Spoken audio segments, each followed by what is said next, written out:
Why does Carlos Alcaraz seem to suffer at the back end of the year? And Rafael Nadal announces his return next year. The question is, can he ever win some big titles again? We're also going to be looking at the final 4 spots for the ATP Tour Finals. Who is going to grab them? And it's all going to be on this episode of The Countdown. So get a nice cold drink or a warm drink, strap in, and welcome to The Countdown. Novak Djokovic has won the Australian Open. 35 matches unbeaten. He's done it. Carlos Alcaraz. He wins his 14th Roland Garros title. Djokovic wins the Tour Finals for a record equaling 6th time. We're back again. It's another Monday night. We're on schedule this week, and we've just finished Shanghai, which had an incredible final. Hurkacz winning in Shanghai in 3 sets against Andrei Rublev. My player roulette player as well, so I win player roulette again. Well done. So that means no one gets a prize. Only me. What are you getting me? I think it just saves GTL some money, to be honest, because I'm not buying you anything. I think the one prize I've given you already was earlier on today on the tennis court, because before this episode we had 30 minutes of tennis. That's all we had on the court. It probably was about 25 minutes by the time we got our shoes on and ready. And Ben was up 4-2. Ooh. The set abandoned. So that is your prize. I gave you a head start of a 4-2 start to a set. And we'll continue it next time we play. Maybe for the next episode of The Countdown, we'll have more of an update for that. Yeah, shame. Isn't it funny how when we didn't record it, I actually played better? All the ones we recorded, I seem to be losing. And now, I'm finally winning. But we're not here to talk about our tennis. I'm sure people would love to see us play eventually, but we'll get to that on another occasion. We're going to speak about Carlos Alcaraz. This is somebody I feel that we need to speak about. I didn't want to be negative too early on until we saw some performances from him after the US Open. We've seen him. He's lost to Sinner in Beijing. He's now lost to Dimitrov in Shanghai. And looking more beatable. When we were before the US Open, remember I was saying, he looked incredible at Wimbledon. If he wins the US Open, I think he could hold all 4 slams. Well, I think we're seeing right now is the body doesn't seem to hold up still. He's still young, but we've never really seen the back end of the year from Carlos Alcaraz. And will we get to see something a bit better come the Paris Masters and maybe the Tour Finals? Well, the question with Carlos Alcaraz seems to be how he performs at the end of the year. We know he's so good on all of the surfaces. So throughout the season, he's going deep in every single event. The problem is his body able, towards the end of a season, with so many matches he's played, deal with often some of the very best players? Because they're going to be getting towards these Masters finals. Usually it's Djokovic around this time in Paris. He's always there. Medvedev is always there. Zverev does it. Tour finals, we know we've not seen him. But that's all the best players of the year. Shanghai. Yeah. Look at that event. I mean, it was stacked with so many players. He's playing the very best players towards the end of the season. And they seem to be physically able to compete better than Carlos. Yeah, they definitely do. I don't know if it's going to be the theme of Carlos's career, but I hope not.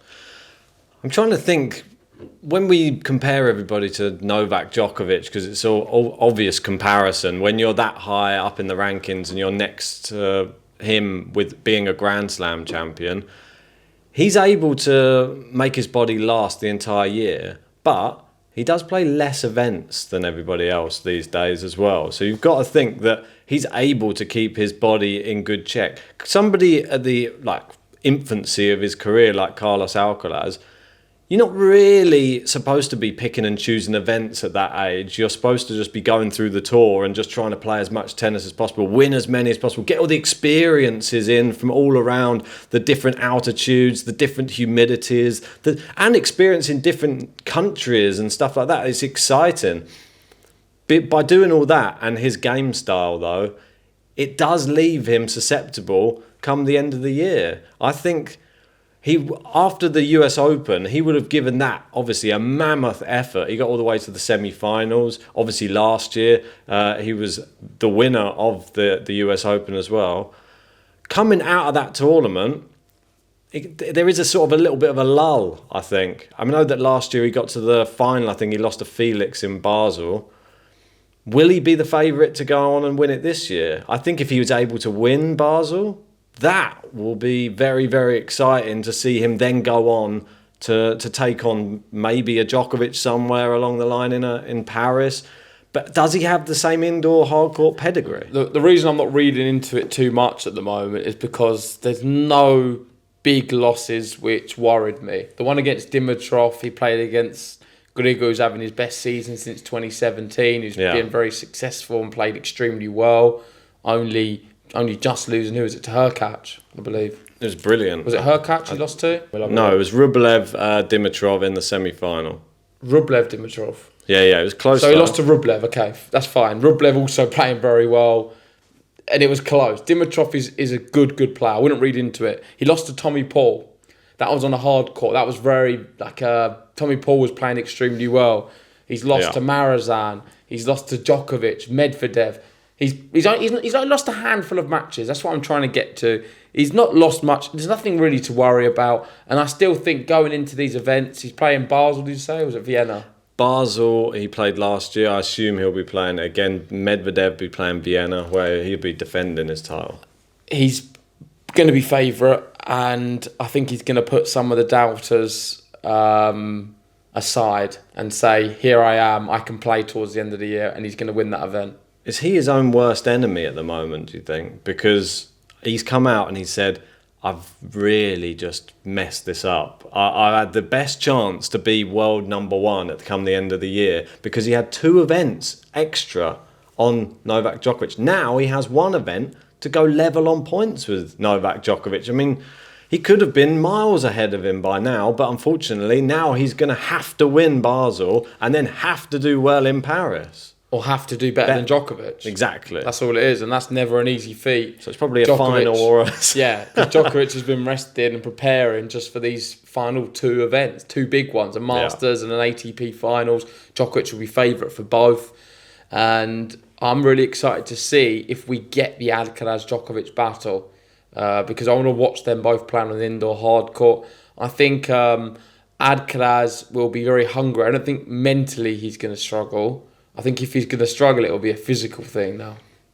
Possible, yeah. And we won't see what happened at Roland Garros. That was a lot more mental than physical. Yeah, it definitely was. This is what we're all waiting to see is, can he last the whole entire year? And if he can, how competitive is he going to be on these fast indoor hard courts, suiting the big servers? We obviously know Djokovic, his game suits it down to the ground. One of his best surfaces, indoor hard court. Medvedev as well. Zverev, very difficult to play. Hurkacz, somebody we're going to speak about because he is dangerous and he is now looking likely like he could be mounting a charge for that 8th spot, maybe even higher if he has a good next few tournaments. Well, save the Hurkacz thought because before we speak about him, let's speak about Rafael Nadal. He's announced his return. You did a news video. I'm super pumped for it. We saw him re-gripping rackets the other day. Yeah. We saw him hitting and it looks all right. He always looks great in the videos. Like the technique's excellent. Scary. But what I was going to say is we're speaking about Alcaraz and how he's going to fare in ATP Finals. Are we finally going to see a Spaniard do well there? Because Nadal never won the ATP Finals. No. Alcaraz, this is going to be his first one, I believe, because he pulled out last year, didn't he? Yeah. Is he going to do better than what Rafael Nadal ever did? Are we going to see him win one in his first ever entry? I don't think so. But that's just my opinion. It would be the first Spanish winner since 1998. And that was when it was an all-Spanish final between Alex Corretja and Carlos Moya. Wow, I mean, that was a 5-set match back then as well. So how crazy is that? No Spaniards have won it since. We've had David Ferrer and Nadal in the final, and that's it. So talk Nadal, Ben. You did a news video. Are you optimistic that he's going to come back and be a challenger for Grand Slams.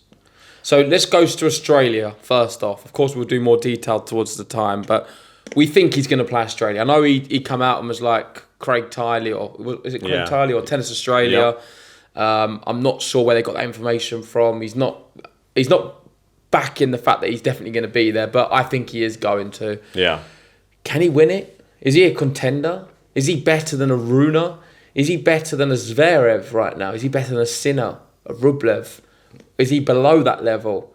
It's tough to say. Can he beat Ben Shelton?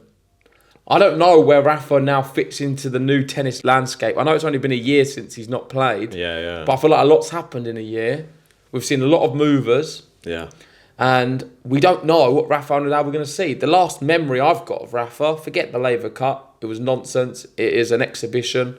Yeah. And it was there just for Roger Federer. The tennis comes second. It was not even a big deal. I remember watching him against TFO, the US Open. And in that match, I kept saying it, he started to look a bit old. He looked wary. He looked slow. He looked different to many other times I've watched Rafael Nadal. We know we can never, ever write him off, what he's been able to do from the amount of injuries he's had. He's always come back and fought to the end and won big events. Yeah. Notably Australia not too long ago.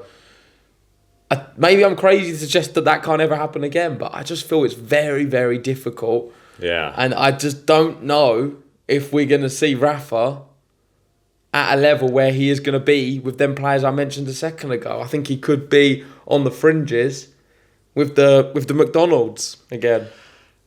Well, that was the last time we saw him on a tennis court, was going out to Mackenzie McDonald in straight sets at the Australian Open.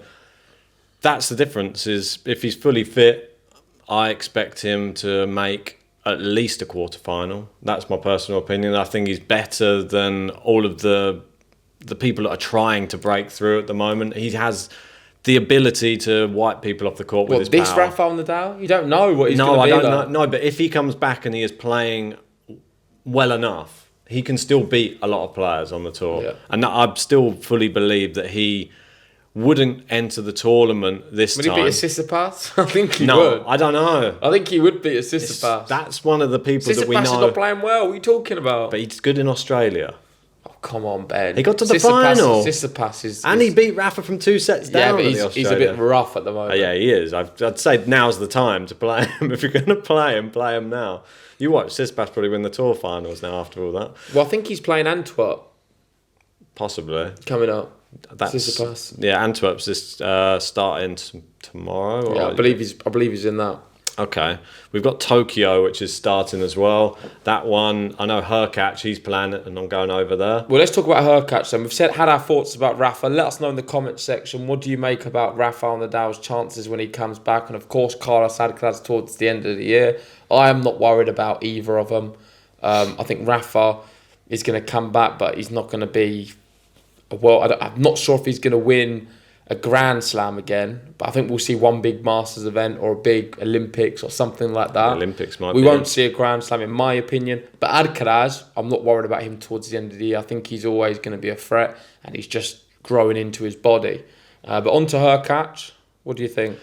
Well, I think that this time of year is perfect for him. He absolutely loves the indoor hard courts.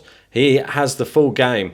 I feel bad for Hurkacz in a way because he doesn't get much like TV time, or he doesn't get much or many people talking about him, because I don't think he does himself any favours by trying to get himself out there. Maybe he's not controversial enough. That's the thing. Like, do you have to be controversial in tennis these days for people to want to cover you, like the media? People like Kyrgios get much more media than someone like a Hurkacz, but look at what Hurkacz has been able to achieve. I think he's won more Masters events than I saw than a lot of big names now, and you've got to give him respect. His game, when it's on, is nearly unplayable. He's got the volley in, he's got the serve in, he's got good backhand, good forehand. Yeah, he played Djokovic in a Grand Slam recently, and he was doing very well in the build-up, and then that match just it was close. Yeah. Like, it was just one bad service game, like one moment where Djokovic broke, and that was it. But Hurkacz, he showed to me a lot of positives in that performance, because I looked at him and I thought, against anyone else but Djokovic, he's probably going to win. Yeah. Like, he looked very, very good. And now he is in contention to qualify. Yeah, I mean, he's up to 11th. 11th with 2,775 points. He's got Casper Ruud just ahead of him, Taylor Fritz ahead of that, Rune, Zverev, Tsitsipas, Rublev. Rublev has qualified, I think, pretty much. Yeah, he's there with 4,275 points. That should be enough. Getting all the way to the final of Shanghai, give him a good boost. But who's going to qualify for them next spots? I mean, would you put Hurkacz above Rune, Fritz, Ruud? I think that he has a better opportunity. I think Tsitsipas, Zverev should be safe. And I think we're fighting out for this number 8 spot. That's my personal opinion. I think that Hurkacz probably does have the best, unless we see a resurgence from Holger Rune. But I haven't seen anything recently to make me think that he's going to suddenly come and defend Paris. Yeah, I think my money's on Hurkacz as well to make up number 8. He looked fantastic. I mean, this wasn't subpar Rublev. You know, whenever Medvedev goes out of a tournament, Rublev's eyes open wide, like, I can win this one now. Medvedev's gone out. He couldn't. So I'll tell you where everyone's playing. Excuse me. You have Zverev, 3rd seed in Tokyo. Rune, he's going to be the top seed in Stockholm. Taylor Fritz, the top seed in Tokyo. Casper Ruud, 2nd seed in Tokyo. Tommy Paul, 5th seed in Tokyo. So there's a few players playing Tokyo. We've got Rune playing Stockholm. I'm not seeing much of Stockholm. Is that 250? Yeah, I think so. But it's clever because he's playing that one on his own without many top players, it seems. So trying to seal it. He's trying to do... So Rune could, by being tactical, get in there. Well, that's... Well, and Tsitsipas also another one, playing Antwerp. So if he gets through... I don't know if he's... it doesn't matter about what he's defending because it's the ATP Finals. Yeah. So that's a clever move from Tsitsipas as well because he's not playing Tokyo like a lot of the others. So you'll have Fritz, Ruud, Zverev, Paul, and maybe Hurkacz all in Tokyo. Yeah, I mean, the doors are open there for someone to take it and then maybe nick that number 8 spot. Imagine if Holger Rune doesn't win Stockholm and then Hurkacz wins Tokyo. Then you're looking at Hurkacz would then leapfrog him. Oh, listen, my money is on Hubie Hurkacz. I think he's going to make up the 8th spot. Let us know in the comment section. What do you think? Indeed. Well, that's enough of that. Let's move on to latest news and see what's going on in the tennis world. Right, so latest news, and what's first up? Oh look, it's Hubie Hurkacz again, and this one speaking about Iga and Hubie, both the Polish power, saying you're Beijing and Shanghai champions. Iga is the greatest female player in Poland's history. Hubie is the greatest male player in Poland's history. Both of them are now on a 6-match winning streak. Legendary Polish power. Yeah, it's been a great few weeks for Poland, and they have 2 extremely accomplished tennis players. I'd put Iga in a different level to Hurkacz, considering she is, if not top 2, top 3 slam champ in her discipline, which is women's tennis. Of course, men's and women's tennis are very different. Yeah, Hurkacz not quite at them heights, but he can beat most players aside from Djokovic. Yeah. And I'm excited to see if he could put a run together. Just out there, who can Hurkacz? Who other than Djokovic can he not beat? Like, who can he beat who's not Djokovic? I think that... No, I'm wording this wrong. You know what I'm trying to say? Yeah, I know what you mean. Yeah, who else is it that is in that bracket with Djokovic that he can't beat? Yeah, I mean, maybe Rafa? I don't know. But nowadays, I'd say probably, if it was on indoor hardcourt, he'd definitely probably be able to beat him. I remember he finished off Federer, didn't he, at Wimbledon? Yeah, that was a sad day for the Federer fans. Bagel. Oh, not the way you want to end your Wimbledon career. No. But that's what happened. But let's move on to the next one. This one saying players outside the big 3 with multiple Masters 1000 titles since 2017. And we got Zverev, Medvedev, Alcaraz, Tsitsipas, and now Hubie Hurkacz. Brilliant, huh? With multiple Masters 1000 titles. He's in good company, and the way he's going, if he can be a little bit better on the clay courts, he has all the makings to be a top 5 player in the world. I'm not sure what his career high is. I would guess I'm going to guess it's 8, but I don't know. Probably. I know he made it into the Tour Finals, didn't he? So I think it's 8. It's gonna have to be. No, it doesn't have to be that Might not. because it's True. the Tour Finals. That's how I guess so. I can get it up if not, but I'm going to guess 8. What's your guess on that one? 9. I'll go right next to you. Let's have a look on the old Wikipedias. It is 9. I win. There we go. Yes, there you go. But I think he can crack the top 5.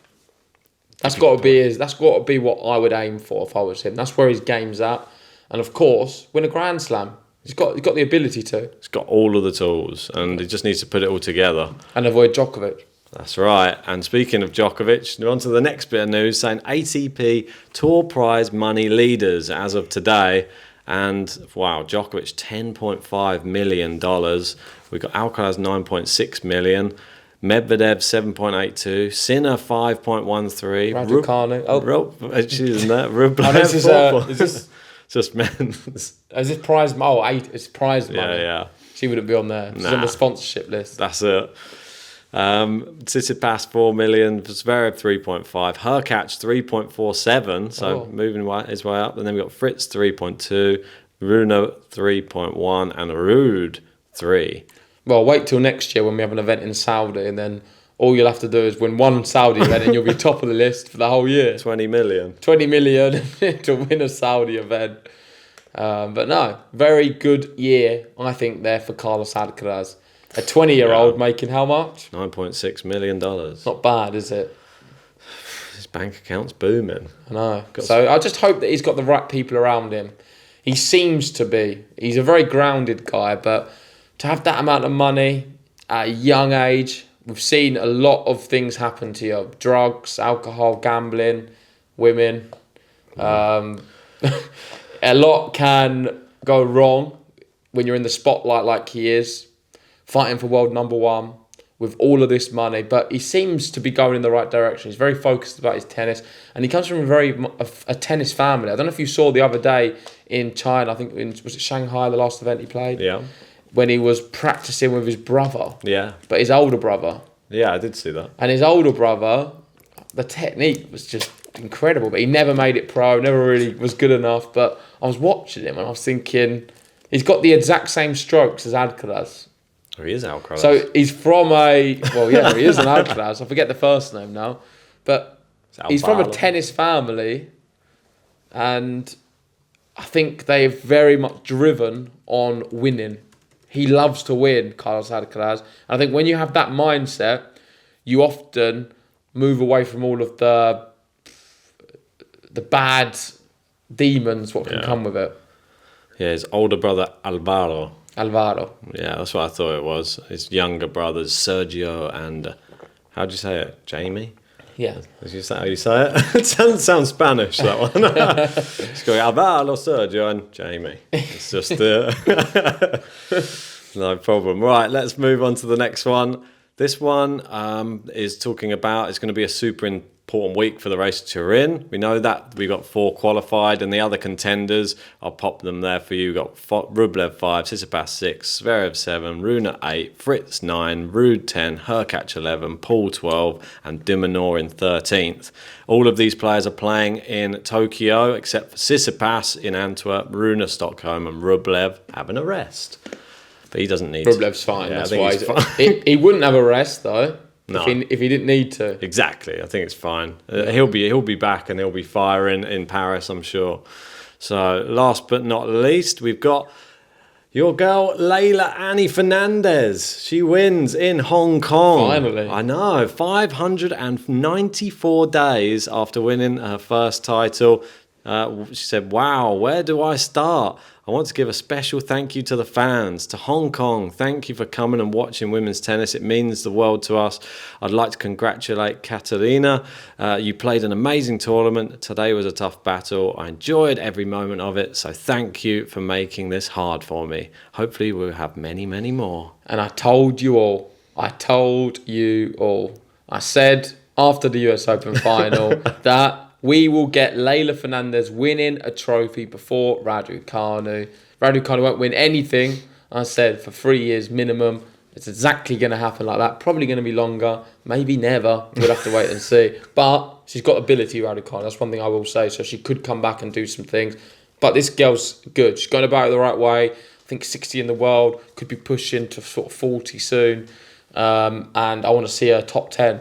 She can get there. Keep working. Needs to improve a lot. Her game, I don't think it's powerful enough.